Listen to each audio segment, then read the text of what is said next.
Futebol de Verdade com António Tadeia.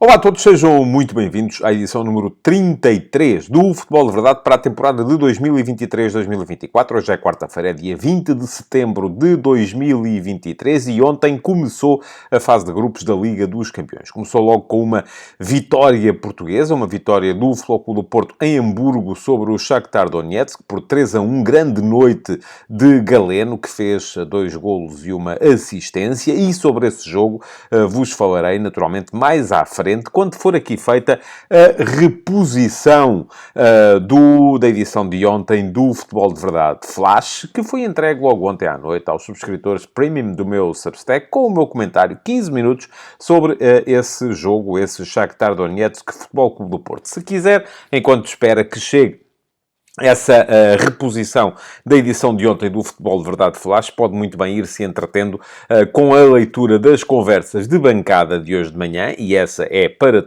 são para toda a gente, são também para os subscritores gratuitos do meu Substack, e as conversas de bancada que arrancaram hoje, precisamente com a minha leitura mais tática e mais refletida sobre a partida de ontem e essa vitória do que deixou o Futebol Clube do Porto muito bem encaminhado para seguir em frente na Liga dos Campeões. Uma vitória fora é sempre importante. Fica aqui o link para poderem ler as conversas de bancada de hoje, e não é só do Futebol Clube do Porto que lá falo também de outros temas da atualidade. Há sempre uma série de temas da atualidade pontuados naquele que é o conteúdo do meu Substack, que é entregue a todos os subscritores, inclusive aos subscritores gratuitos. Todos os dias, de segunda a sexta-feira, logo pela manhã, a minha reflexão sobre a atualidade do futebol nacional e internacional. Ora, muito bem, antes de avançar para o Q&A de hoje, tenho, como sempre, 2 perguntas para responder, daquelas que me deixaram ou no meu canal de YouTube ou na chatroom Perguntas do Discord do meu servidor de Discord. Tenho 2 pequenas notas, e hoje vou tentar que sejam mais breves do que ontem, porque já tenho o discurso um bocadinho mais bem alinhavado na minha cabeça. Bom, a primeira é que ontem não saiu o Futebol de Verdade Report. Eu tinha prometido aqui ontem, e ele sai sempre à terça-feira, mas o dia de ontem foi atribulado, porque de repente, aliás, as coisas estão relacionadas. De repente, ontem resolvi lançar uma Fantasy League aqui do Futebol de Verdade, da Liga dos Campeões, e isso acabou por me atrasar, até porque tive que regravar o Futebol de Verdade para incluir o código certo para vocês poderem inscrever-se, e, portanto, isso atrasou tudo e acabei por não ter tempo para acabar o Futebol de Verdade Report desta semana antes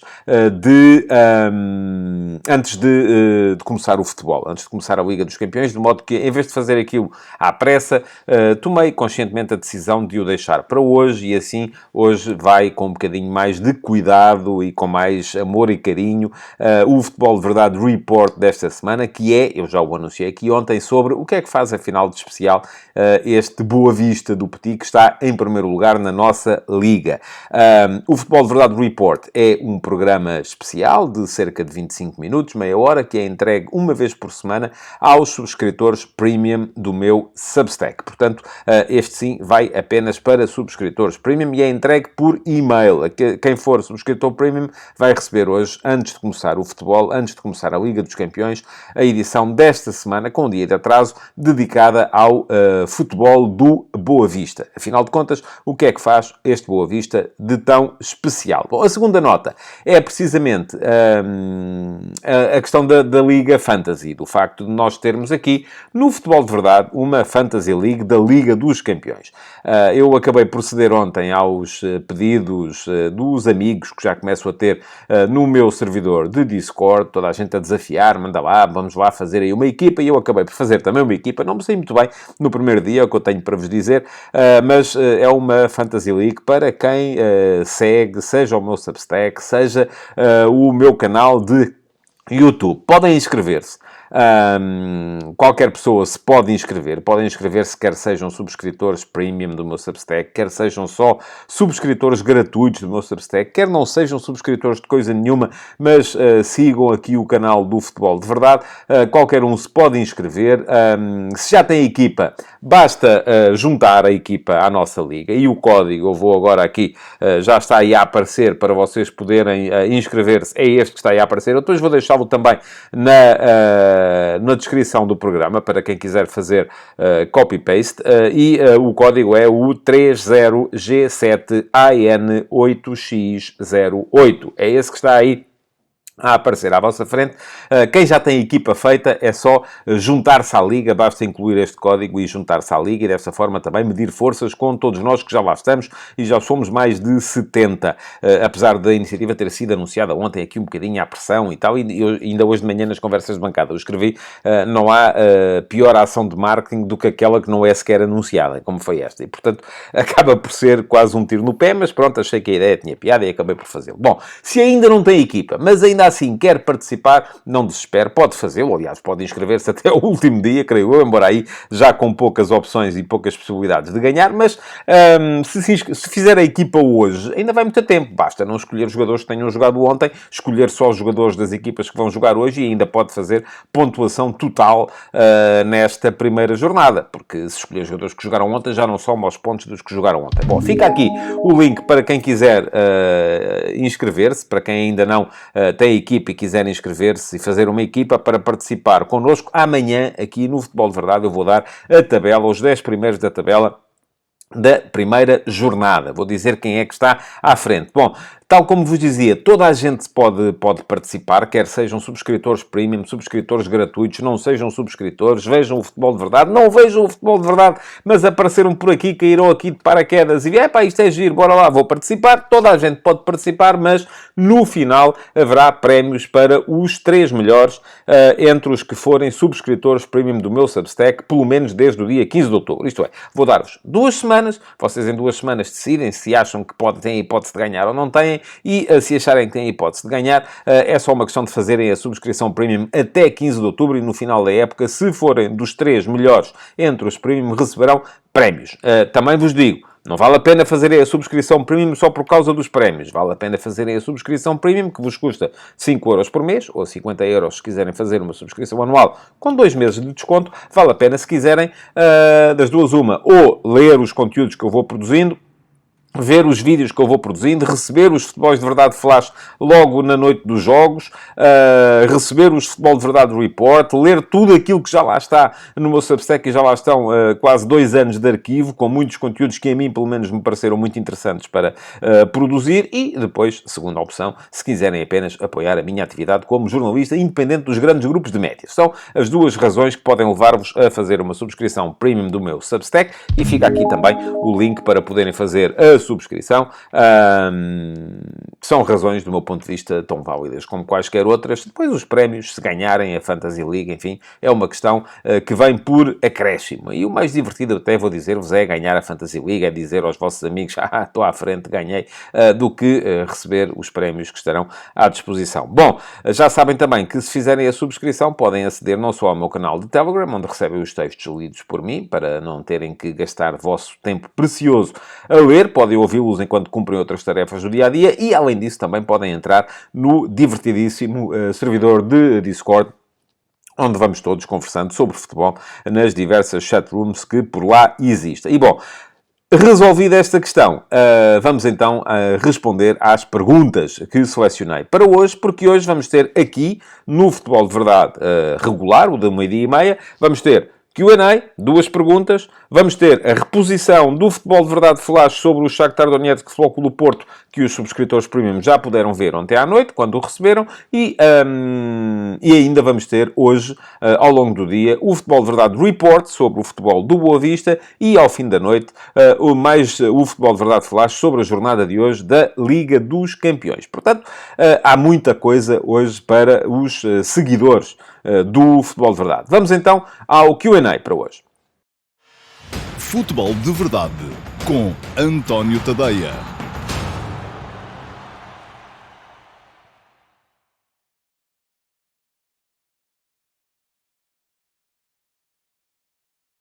Vamos lá então à resposta às duas perguntas que selecionei entre aquelas que vocês me deixaram durante o dia de ontem, quer tenha sido no meu canal de YouTube, quer tenha sido no meu servidor de Discord. A primeira, que já está aí a aparecer à vossa frente, é a pergunta que ficou na caixa de comentários do Futebol de Verdade de ontem, no meu canal de YouTube, e foi deixada pelo Tiago Santos. E o Tiago Santos pergunta o seguinte: António, boa noite, Tiago, muito obrigado pela pergunta que deixou.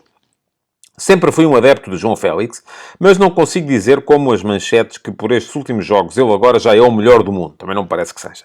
Acho apenas que é uma conjugação de fatores, vontade, adequação à equipa e treinador, desejo do treinador e presumo que sentimento que não haverá muito mais hipóteses, e é apenas ele a demonstrar que é bom e tem um caminho ainda a percorrer.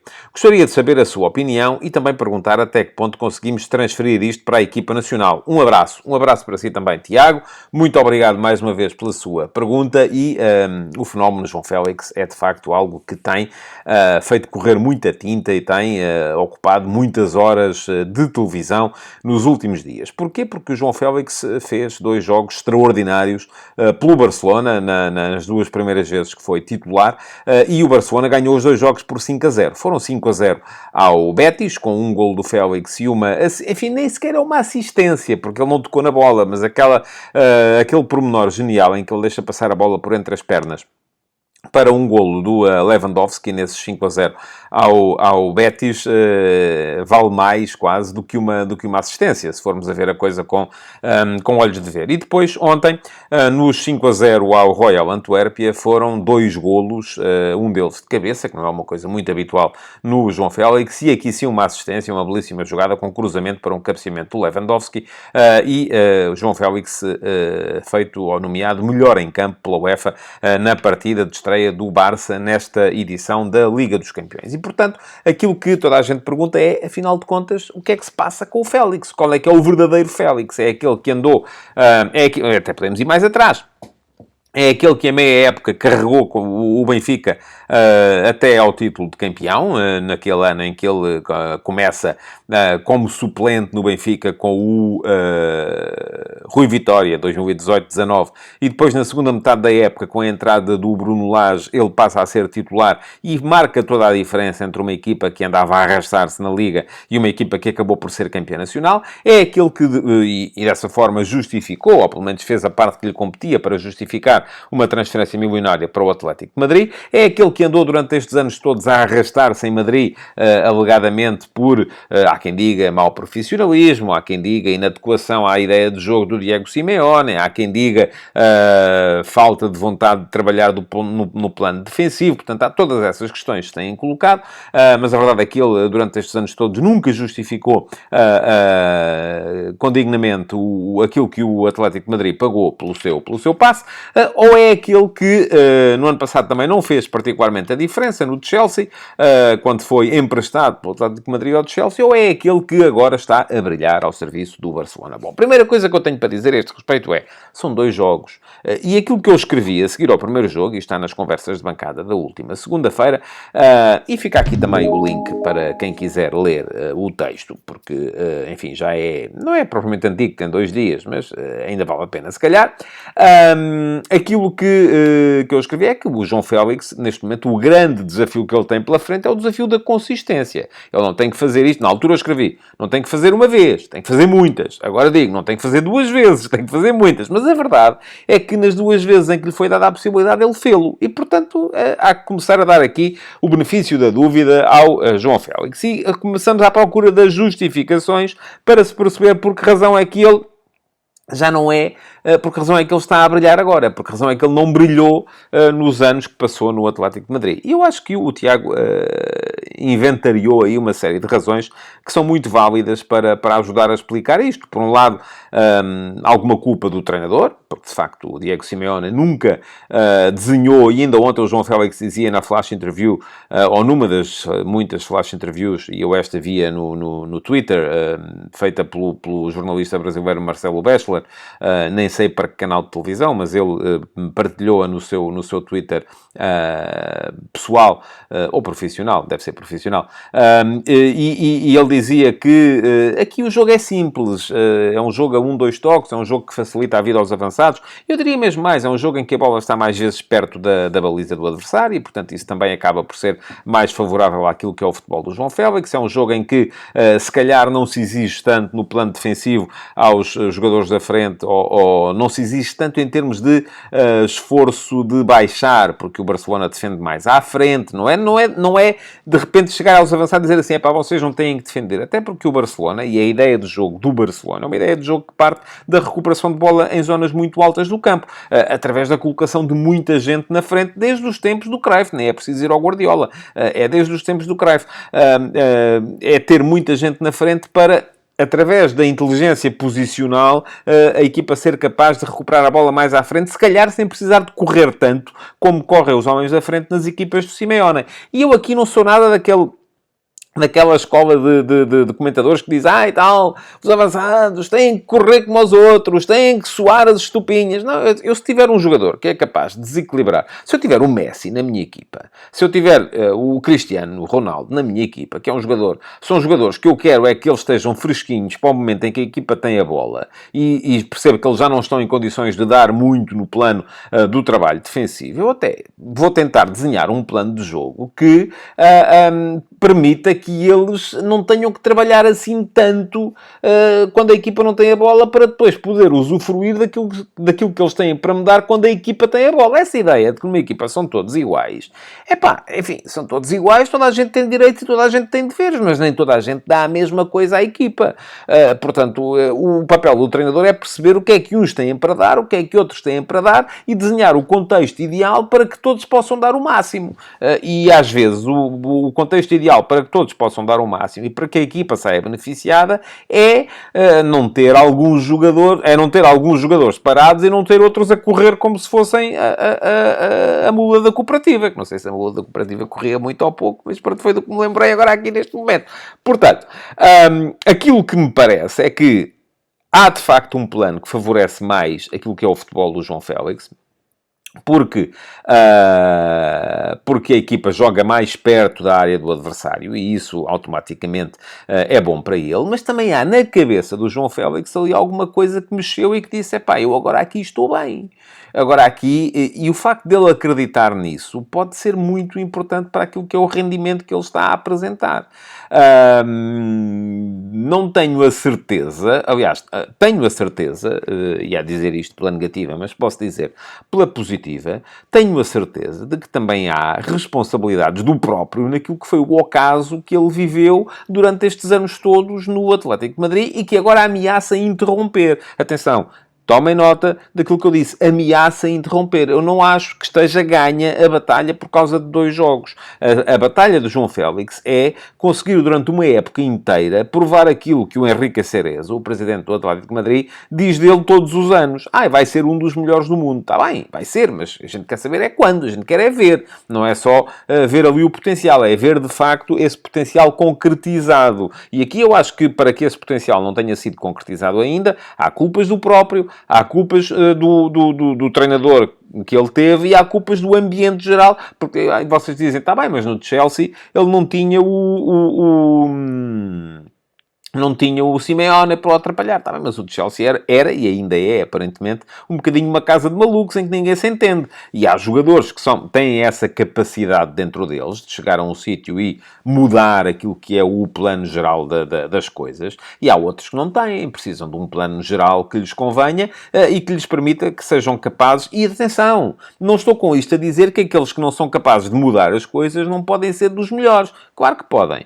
Se, quando tiverem um contexto conveniente, eles conseguirem dar cabo dos adversários com a frequência e com a qualidade que o João Félix fez, volto a dizer, em 2 jogos. Vamos a ver. E foram 2 jogos, um contra o Betis do Pellegrini, que não é propriamente uma equipa muito trabalhadora no plano defensivo, e outro contra uma equipa do Royal Antuérpia, que foi campeã da Bélgica, mas provavelmente é uma das mais fracas equipas também que está na Liga dos Campeões. Portanto, vamos aqui também fazer um bocadinho esvaziar um bocadinho o balão, até para que o João Félix seja forçado a ter que superar mais, porque a gente quer que ele sopre mais. Por fim, a última parte da pergunta que deixa o Tiago, que é, e será que nós vamos ser capazes, nós não, o Sr. Roberto Martínez, capaz de transpor esta realidade para a Seleção Nacional? Bom, o que é uma seleção nacional? Eu acho que o Martínez acredita muito no futebol do Félix e quer muito ter o melhor Félix ao serviço da sua equipa. Agora, a questão aqui passa também por tudo aquilo que acontece em qualquer equipa, que é construir o contexto ideal para que ele possa exprimir tudo aquilo que tem dentro. E eu ainda aqui há dias, por alturas da última interrupção, da última pausa para jogos da seleção, dizia que neste momento, para mim, pelo menos para mim, há 3 jogadores-chave para o sucesso da Seleção Nacional. Identifiquei Bruno Fernandes, Bernardo Silva e Rafael Leão. A questão é, porquê? Porque o João Félix há muito tempo que não mostra. Se o João Félix continuar a mostrar aquilo que está a mostrar neste momento, não terei problemas nenhuns em dizer que o sucesso da Seleção Nacional também passa por conseguir tirar o máximo do João Félix. E aqui depois é o treinador construir um contexto que lhe permita tirar o máximo daqueles que são os seus jogadores-chave. E isto na Seleção de Portugal apresenta logo à partida, não 2, mas 3 problemas. Primeiro problema, Bruno Fernandes e Bernardo Silva são 2 jogadores que desempenham, se calhar, funções muito semelhantes, aquela de médio mais ofensivo, de médio mais criativo, de médio em função do qual os ritmos da equipa são geridos, mas desempenham-na de maneiras muito diferentes. O Bernardo com futebol mais curto, mais rendilhado, mais de pé para pé, mais tiki-taka, vamos chamar-lhe assim. O Bruno com futebol mais de espaços largos, mais de capacidade para explorar profundidade, largura, lá está, capacidade de chegada, de finalização. Portanto, são 2 maneiras diferentes. Aquilo que o Martínez tem feito, para já, nesse particular, e fez 2 coisas diferentes. Primeiro fez no 3-4-3, com Bernardo a partir como avançado pela direita ou pela meia-direita, mas juntando-se muito ao meio e trocando muitas vezes de posição com o Bruno, que partia da posição de segundo médio. E agora, nestes jogos contra a Eslováquia e o Luxemburgo, voltou a fazer a mesma coisa, primeiro num 4-3-3, ainda assim com Bernardo a partir da direita do ataque, embora aparecendo muitas vezes no meio, sendo que os 2 médios mais criativos eram o Vitinho e Bruno Fernandes, e depois no 4-4-2 contra o Luxemburgo, exatamente a mesma troca. E isso não tem funcionado mal. Embora esteja a gerar ali uma situação em que o Bruno está a brilhar mais do que o Bernardo. Portanto, ainda falta conseguir enquadrar melhor o Bernardo nesse futebol. E agora, a segunda questão tem a ver com aquilo que pode vir a ser a articular. É possível articular João Félix e Rafael Leão na mesma equipa com uma linha 2A, ou 3, se vocês quiserem, que é, então, e como é que se articula também aí o Cristiano Ronaldo? É possível jogar com os 3 ao mesmo tempo? Bernardo Silva, sendo que já estávamos a ver que já estávamos para conseguir conjugar Bernardo com Bruno, já estávamos a desviar o Bernardo para a frente, para o trio da frente. Ora, se o Bernardo já está no trio da frente, como é que a gente mete nesse mesmo trio da frente o Rafael Leão, o João Félix e o Cristiano Ronaldo? Já parece aquela, mas ao contrário, aquela famosa anedota do vocês 3 aí formam um quadrado. Pois não dá. Tem que ser aqui ao contrário. Vocês 4 aí formam um triângulo, fica difícil. Porque só cabem 3 naquele trio da frente. Portanto, vai ser complicado, mas vai ser um desafio, com certeza, de elevadíssima magnitude, ao qual o Roberto Martínez deverá dedicar o seu tempo. Vamos a ver como é que vai ser. Eu acho que, inevitavelmente, com o passar do tempo, isto vai passar pela diminuição do papel do Cristiano Ronaldo, mas logo, por acaso, o Cristiano está a fazer, vocês dizem, é na Arábia. Está bem, mas é na Arábia, mas há muitos jogadores que estão na Arábia e não estão a fazer o que ele está a fazer, que é um início de época extraordinário também. Portanto, vamos lá ver como é que isto vai ser feito, sendo que, em termos de criação de contexto, depois também, eu ontem estava a ver, só vi os highlights do resumo do Barcelona Royal Antuérpia, mas estava a ver, se o João Félix consegue articular bem o seu futebol a partir da esquerda, naquele espaço entre a esquerda e o meio, com o futebol do Lewandowski. Não há nenhuma razão, que não é propriamente um jogador também muito associativo, embora seja... enfim, eu acho que é um jogador até muito em linha em termos de características, embora numa fase diferente da carreira, com aquilo que é o Cristiano. Por que razão é que não há de conseguir articular com o Cristiano? E, bom, ok, e depois a questão, do outro lado estava o Rafinha, um esquerdino a jogar à direita, Portugal na seleção tem o Bernardo, um esquerdino a jogar à direita, está bem, então, mas e o Rafael Leão? O que é que se faz com o Rafael Leão? Será que é possível jogar com Bernardo de um lado, Rafael Leão do outro, João Félix como ponta de lança móvel, como falso 9? Já é uma missão diferente daquela que ele está a ocupar neste momento no Barcelona. Será que é possível tirar o melhor de João Félix e do Bernardo numa equipa que não é tão associativa e, portanto, não joga tão à frente como joga este Barcelona, ou como joga, por exemplo, o Manchester City, uma equipa que aposta mais, lá está, que joga mais ao ritmo do Bruno Fernandes, mais num futebol de transição, mais num futebol de exploração de grandes espaços, porque aqui a questão não é só transição, equipa defensiva, contra-ataque, organização, equipa ofensiva, ataque posicional. Não, quer dizer, sim, mas não, porque uma equipa pode jogar perfeitamente em ataque posicional, em organização ofensiva, jogar bem dentro do meio-campo adversário, mas ao mesmo tempo ter a capacidade para explorar os grandes espaços que às vezes envolvem um passo mais longo, um passo mais à procura do espaço vazio nas costas da última linha, um passo de variação de flanco de um lado ao outro do campo, e isto eu acho que também faz falta. É um grande desafio. É aquilo que para já... E lá está. E é um grande desafio ao qual a seleção vai ter que responder, não tendo propriamente assim muito tempo de trabalho, a não ser nas vésperas das grandes competições, das fases finais, e depois quando se chega às fases finais, os treinadores geralmente dizem, pá, agora é tarde para ir testar coisas novas. Agora não testam. E se calhar agora é que deviam estar a testar coisas novas, porque as qualificações estão a ser cada vez mais fáceis e, portanto, aquilo que tem que se fazer é aproveitá-las para fazer testes e para tentar perceber como é que a equipa se comporta neste contexto, naquele contexto e por aí fora. E se calhar é um bocadinho isso que o Martínez está a fazer, até com as alterações táticas que fez nos últimos jogos. Mas essa é uma questão que, vou dizer-lhe muito francamente, e já se percebe pelo tempo que estou a falar sobre ela, é uma questão tática que me apaixona neste momento e acho que é das mais interessantes que temos para debater no futebol da nossa seleção nacional. Bom, vamos passar para a segunda pergunta. Antes de passar, quero dizer-vos que para deixarem perguntas para serem respondidas nas edições diárias do Futebol de Verdade, o que é que têm que fazer? É ir à caixa de comentários. Não é no live chat. No live chat eu até estou lá muitas vezes a conversar convosco, mas... é na caixa de comentários do programa, no YouTube, darem lá um salto, deixarem as perguntas. Isso ajuda-me no algoritmo, porque o programa aparece a mais gente, ajuda-vos a vocês, porque podem ver as vossas perguntas respondidas por mim na edição seguinte do Futebol de Verdade também. O que vos peço, e já vos tenho pedido isso com alguma frequência, e vou continuar a pedir até conseguir que isso aconteça, ou até desistir, vamos ver o que é que vai acontecer primeiro, é que deixem as perguntas mais cedo.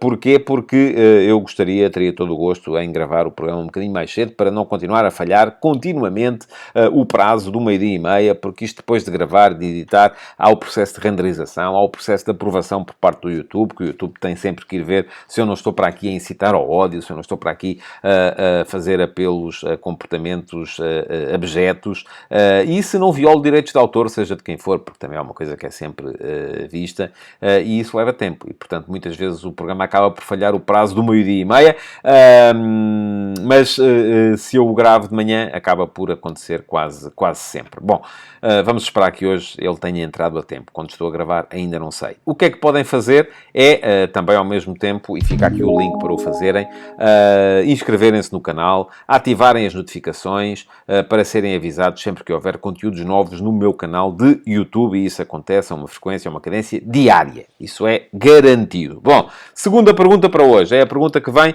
do Discord. E a pergunta do Discord foi deixada pelo Walt73, já vos está aí a aparecer. O Walt73 é o Walter Souza, um dos maiores entusiastas da Liga FDL, embora me pareça que tem tão poucos pontos como eu neste momento, mas enfim, isto é uma provocação, Walter. E pergunta o Walt o seguinte, uma pergunta simples sobre o Orsnes que acho que ninguém ainda fez. Isso é que eu gosto, perguntas que ninguém ainda fez.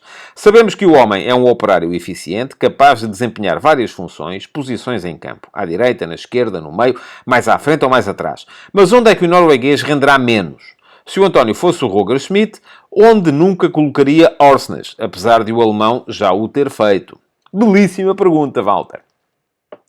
E a minha resposta é a seguinte. Depende. depende de quem são os outros 10. Porquê? Vamos falar um bocadinho sobre o Arsenal. O Arsenal é... Eu não faço parte daquela corrente de pensamento que vinha dizer que o Arsenal foi o melhor jogador da última Liga Portuguesa. Não acho nada. Acho mesmo que assim, ele ficou prejudicado pelo facto de ter jogado um bocadinho por todas as posições, e ainda no outro dia o meu amigo Alexandre Santos me dizia em privado, lá na redação da RTP, antes do programa de sábado à noite, que o Arsenal é daqueles alunos que tem 4 a tudo, mas não tem 5 a nada. E isto só percebe quem anda até ao 9º ano, creio que é ao 9º ano, que é ao 10º ano de escolaridade, que as notas mudam de 0 a 5 para 0 a 20. Mas eu acho um bocado isso também, embora me pareça que...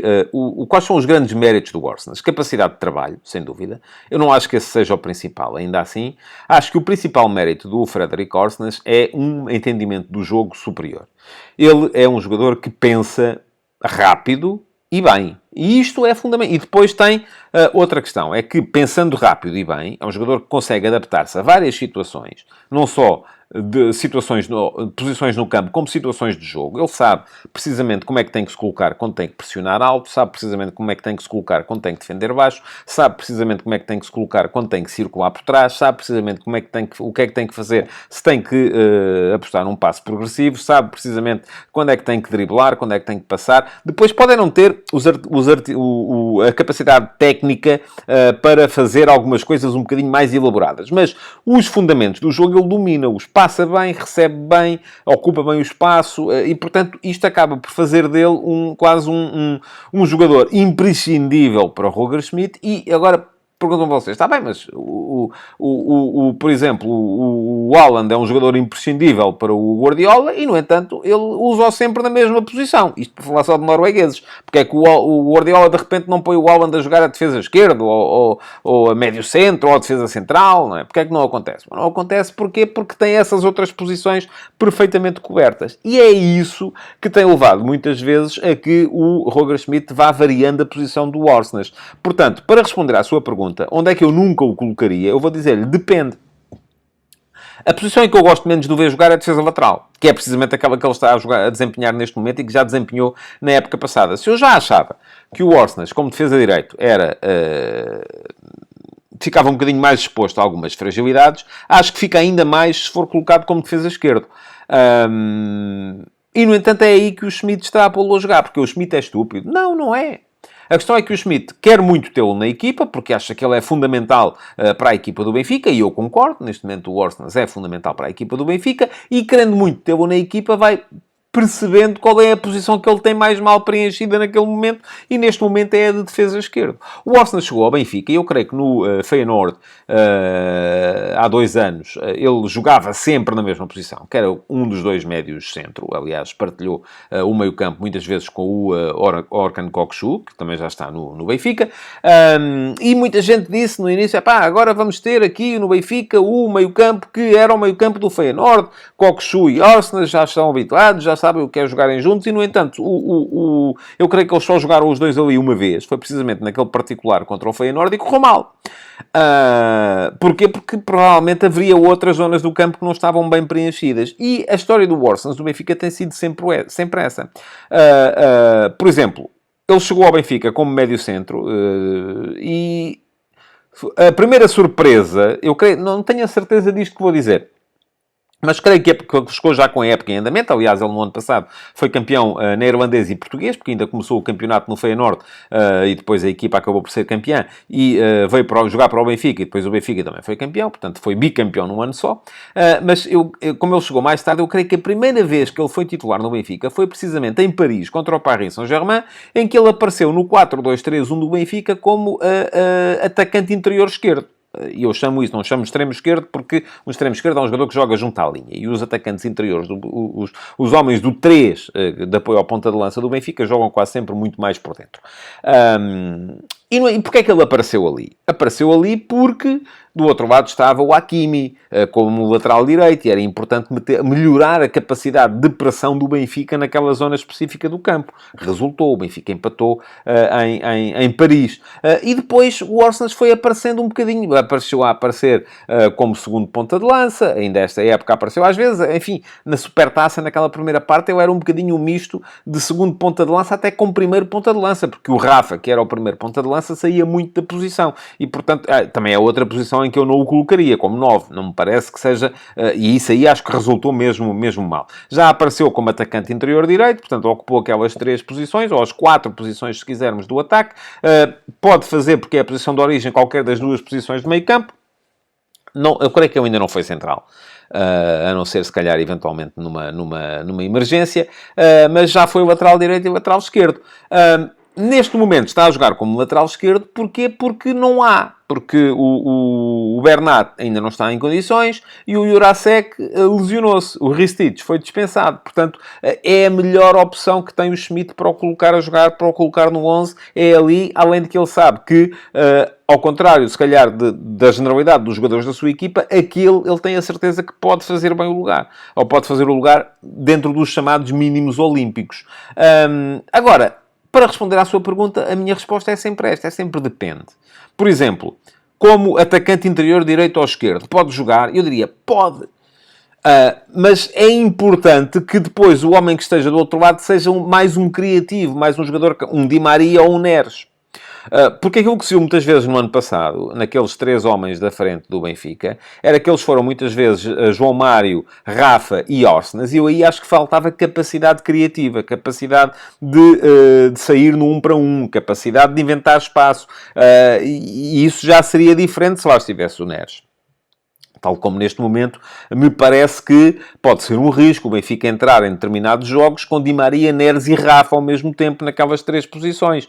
Porquê? Porque aí falta capacidade para pensar o jogo, capacidade para meter pausa, capacidade para baixar para junto dos médios, fazer muitas vezes terceiro médio. Lá está. As equipas são e serão sempre fenómenos complementares. São organismos vivos que se adaptam. A função de cada posição no campo adapta-se em função daquilo que está a ser desempenhado por quem está a ocupar as outras posições no campo. As equipas não funcionam de forma rígida, vão entrando em processos adaptativos constantes. E é por isso que a minha resposta à sua pergunta é sempre depende, mas eu diria defesa lateral ou ponta de lança parece-me ser as posições que ele ocupa menos bem. Agora, percebo perfeitamente que o Schmidt o coloque lá se achar que não tem outra possibilidade melhor para aquela posição e que ele acaba por ser no plantel quem melhor desempenha, entre os disponíveis, quem melhor desempenha aquela posição ou aquela função em específico. Bom, já sabem, estão respondidas as 2 perguntas do Futebol de Verdade de hoje. Vem aí o Futebol de Verdade Flash relativo ao Shakhtar Donetsk 1, Futebol Clube do Porto 3. Que foi gravado ontem à noite e emitido ontem à noite e enviado ontem à noite apenas para subscritores premium do meu Substack. Quem quiser hoje ver o Futebol de Verdade Report sobre o futebol do Boa Vista, que vai sair ao final da tarde, e mais logo à noite o Futebol de Verdade Flash sobre a jornada de hoje da Liga dos Campeões, já sabe o que é que tem que fazer e o que tem que fazer é fazer a subscrição premium do meu Substack a tempo de receber no vosso e-mail as edições de hoje, que há mais 2 do Futebol de Verdade, antes do final do dia. Muito obrigado. Fiquem com o Futebol de Verdade Flash de ontem e essa belíssima vitória do Futebol Clube do Porto frente ao Shakhtar Donetsk em Hamburgo por 3-1. Futebol de Verdade com António Tadeia.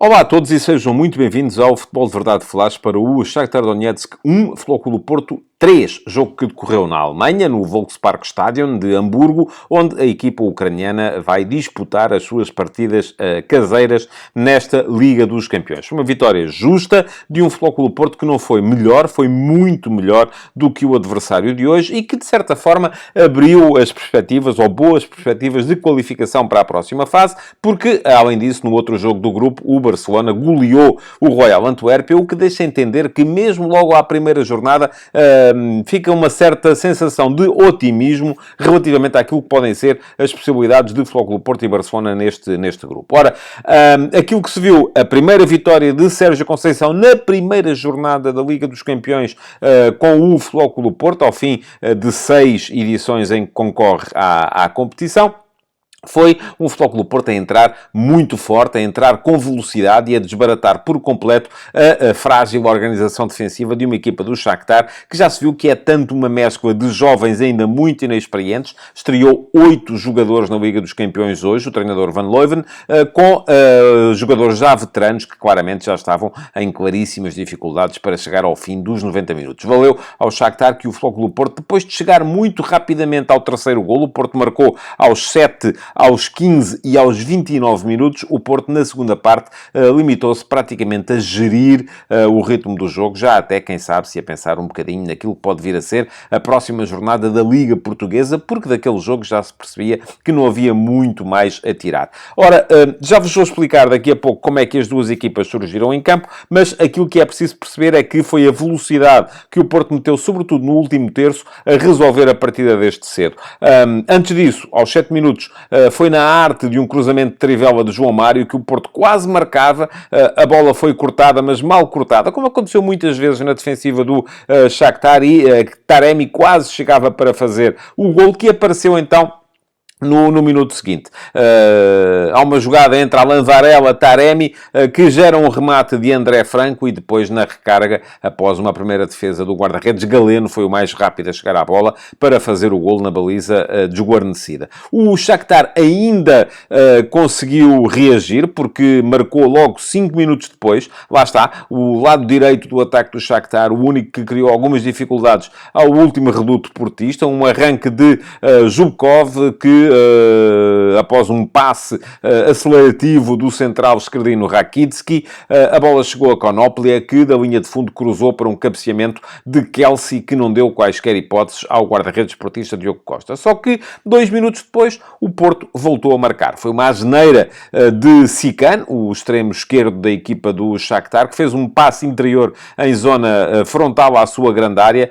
Não chegou Lenkin, um dos centrais da equipa do Shakhtar, e o que aconteceu foi que Galeno recuperou a bola e depois, perante o guarda-redes, não teve dificuldade para marcar. O Shakhtar, a seguir, ainda meteu 2 cruzamentos com algum perigo para a área do Porto. O jogo parecia que estava mais ou menos em aberto, só que aos 29 minutos, ainda antes da meia hora, Galeno voltou a surgir e a impor o seu nome ao jogo. Acelerou no lado esquerdo e, após tabela com Ivan Raime, ganhou as costas da defensiva do Shakhtar e cruzou para uma finalização de primeira em vôlei de Taremi. Boa finalização a dar ao resultado a sua feição final, e ainda faltava 1 hora para se jogar. Pouco mais se viu do Shakhtar na primeira parte. Aliás, foi o Porto que ainda teve 2 situações para poder fazer golo ainda antes do intervalo. Uma delas numa desmarcação de ruptura de André Franco, que apareceu do lado direito do meio-campo, mas foi nesse lance ao lado esquerdo para fazer um cruzamento que Taremi desta vez não conseguiu finalizar nas melhores condições. E depois, ainda antes do intervalo, uma boa desmarcação de Galeno após passe de Taremi, mas que o guarda-redes do Shakhtar acabou por conseguir desfazer, chegando lá mais rápido. Ao intervalo, no Porto apareceu o Wendel em vez de Zaidu, mas a ideia de Sérgio Conceição era claramente gerir o jogo até final. Ainda deu a ideia de que o Shakhtar poderia vir a reabrir o resultado. Há um bom remate de Nazarina, logo aos 49 minutos, para uma boa defesa de Diogo Costa, após um passe de calcanhar de Sudakov, mas depois disso pouco mais se viu, e foi até o Porto quem, através de um cruzamento de André Franco, que a defesa cortou para uma ressaca de Stefano Eustáquio, podia ter chegado ao gol. Depois, na última meia hora, foram muitas substituições.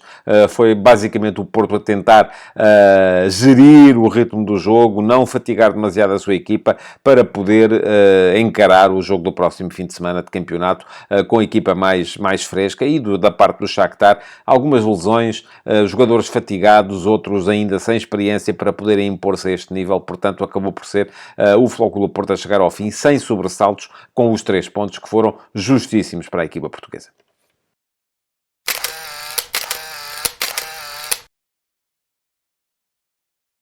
Olhemos então para a fotografia tática das duas equipas neste jogo que decorreu em Hamburgo, na Alemanha, precisamente por causa da impossibilidade de se jogar Liga dos Campeões na Ucrânia. Foi o Volkspark Stadion de Hamburgo, a casa emprestada a este Shakhtar Donetsk. Ora, muito bem, Sérgio Conceição fez 4 alterações relativamente à equipa que sofreu para ganhar na sexta-feira passada na Amadora ao Estrela por 1-0 e, sobretudo, mudou também, tal como era esperado, de resto, de sistema tático. O Porto trocou o 3-5-2 que tinha apresentado na Reboleira pelo seu regresso àquele híbrido de 4-3-3 com 4-4-2 em que tão bem se dá. Ora, saíram do 11 os lesionados Marcano e Evanilson, substituídos o primeiro por Zaidu, lá está o regresso do Porto ao sistema de 4 defesas atrás, com Zaidu na esquerda e depois dupla de centrais composta por Pepe e David Carmo e João Mário no corredor direito, e Evanilson, também lesionado, cedeu a sua posição a Taremi, tal como já tinha sucedido também na partida na Amadora. Não foram as únicas alterações, uma vez que a equipa passou do 3-5-2 com 2 alas para o 4-3-3 ou 4-4-2, enfim, é um bocado difícil de catalogar. Eu inclinar-me mais para o 4-4-2. Também deixou de ter um ala tão ofensivo como era Gonçalo Borges à direita, e ele cedeu a posição a João Mário. E a outra alteração foi a troca de um ponta de lança, o Fran Navarro, por mais um médio que foi o Stefano Eustáquio. Desta forma, o Porto apareceu no tal 4-4-2, com a tal linha de 4 também à frente de Diogo Costa, a que eu já tinha feito referência, e depois 2 médios mais posicionais, Alan Varela e Stefano Eustáquio. Eles revezavam-se, ora vinha um para o espaço entre os centrais no início de construção, ora vinha o outro. Não podemos dizer que tenha havido um que o tenha feito mais vezes do que o outro. André Franco era o médio que fazia aquilo que, historicamente, era o papel de Otávio nesta equipa do Porto. Porquê? Porque ora aparecia aberto no corredor direito, ora surgia dentro como terceiro médio e chegou a aparecer até em desmarcações de ruptura na esquerda, e de uma delas nasceu uma boa situação de gol para a equipa do Futebol Clube do Porto.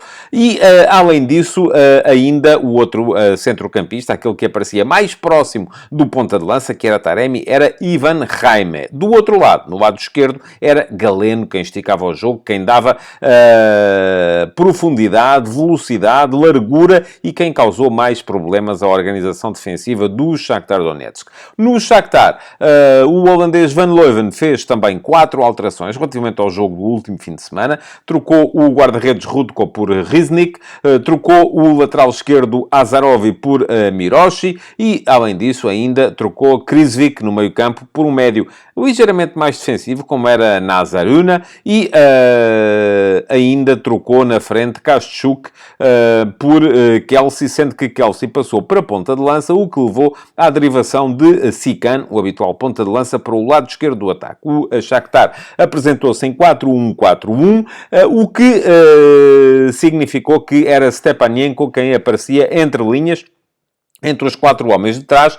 Konoplia, um lateral direito forte do ponto de vista ofensivo, mas com muitas dificuldades para defender o seu corredor. Lemkin e Rakitski, os dois centrais, e Miroshi, a tal novidade que apareceu como lateral esquerdo. Depois Stepanenko era uma espécie de médio de construção, era ele o médio mais posicional da equipa, atrás de Nazaruna e de Sadikov, e na frente Zubkov e Sikan nas alas, com o venezuelano Kelsey como ponta de lança. A grande parte daquilo que foi o sucesso do Porto passou pela capacidade da equipa de Sérgio Conceição fazer pressão à saída de bola, não tanto aos centrais, e o Porto chegou a sofrer, por exemplo, o golo que sofre é precisamente, está na origem desse golo, um passe de Rakitski, o central esquerdino, que era sempre capaz de acelerar o jogo a partir de trás, mas, sobretudo, a forma como o Futebol Clube do Porto colocava os seus homens mais avançados a tentar obstruir o abastecimento a Stepanenko. E sem Stepanenko, o Shakhtar raramente conseguia sair.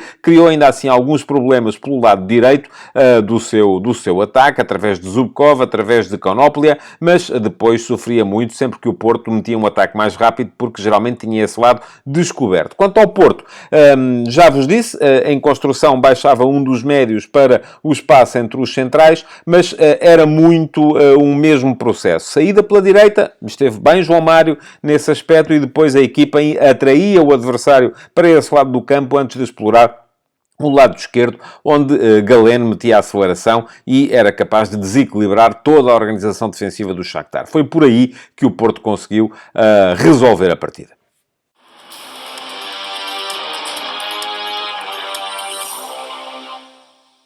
Dois golos e uma assistência não deixam grandes dúvidas relativamente a quem foi o herói desta partida entre o Shakhtar Donetsk e o Flóculo Porto. Só podia mesmo ser Galeno, que foi o elemento mais desequilibrador do ataque do Flóculo Porto. Marcou, surgiu rápido para fazer uma recarga para fazer o primeiro golo, foi capaz de adivinhar onde é que ia parar o passe de risco do adversário, recuperou a bola e marcou o segundo, e depois de uma tabela com o Ivan Reimer, ganhou as costas da defensiva adversária e cruzou para o sítio exato onde surgiu Taremi a fazer o terceiro. Portanto, melhor em campo, sem grandes dúvidas, o atacante brasileiro do Flóculo Porto, que surgiu onde gosta, do lado esquerdo, para poder aproveitar a sua capacidade para desequilibrar com o pé direito. Não foi, no entanto, o único elemento da equipa do Porto a exibir-se a bom nível. Gostei muito de ver também João Mário, enquanto esteve em campo, e João Mário cedeu o seu lugar aos 72 minutos a Jorge Sanchez, que se estreou, e não foi o único a estrear-se, estreou-se também Francisco Conceição, ou reestreou-se, vamos chamar-lhe assim, porque voltou à equipa, mas João Mário sempre com muita competência a saltar a primeira linha de pressão com bola, e dessa forma a montar quase sempre a saída do Flóculo Porto, a jogar pelo seu lado, o lado direito da defesa. Esteve muito bem também o André Franco, ou estiveram muito bem André Franco e Ivan Reimer, os dois médios mais ofensivos, o André Franco a desbobinar-se entre a direita e o meio, tal como fazia antigamente o Otávio, e o Ivan Reimer no apoio direto a Taremi, sempre desequilibrador, sempre capaz de imaginar boas trajetórias para criar situações de perigo para a defensiva do Shakhtar Donetsk. Foram eles, no meu ponto de vista, os melhores jogadores da equipa do Flóculo Porto. No lado do Shakhtar, enfim, algumas coisas boas. Seria possível perceber que Rakitski, que já não tem 90 minutos a este nível, claramente sentiram-se as dificuldades do defesa central na ponta final da partida, mas ainda assim é um jogador que, com bola, quando o deixam, sai a jogar com qualidade, e depois na frente, basicamente, os arranques de Zubkov pelo lado direito do ataque e a presença criativa de Sudakov como médio mais ofensivo. Foi uma sombra de si próprio Stepanenka, tal como também foram claramente inseguros do ponto de vista defensivo todos os homens do setor mais recuado. Konoplia bem ofensivamente, mas um susto a defender, e portanto acabou por ser um bocadinho por ali também que o Shakhtar cedeu o comando do jogo ao Flóculo Porto.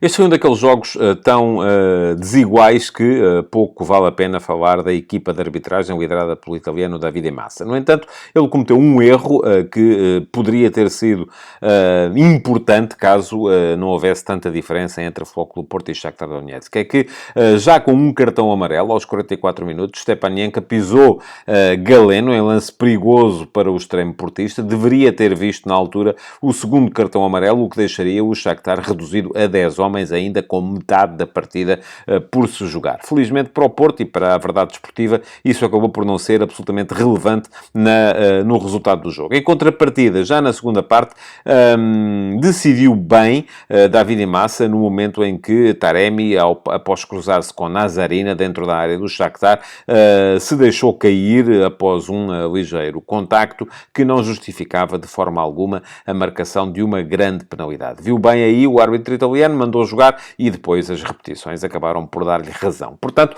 um erro, ainda assim importante, mas numa partida em que esse erro acabou por perder relevância devido à superioridade clara do Flóculo Porto sobre o Shakhtar. Futebol de verdade, de segunda a sexta-feira, às 12h30.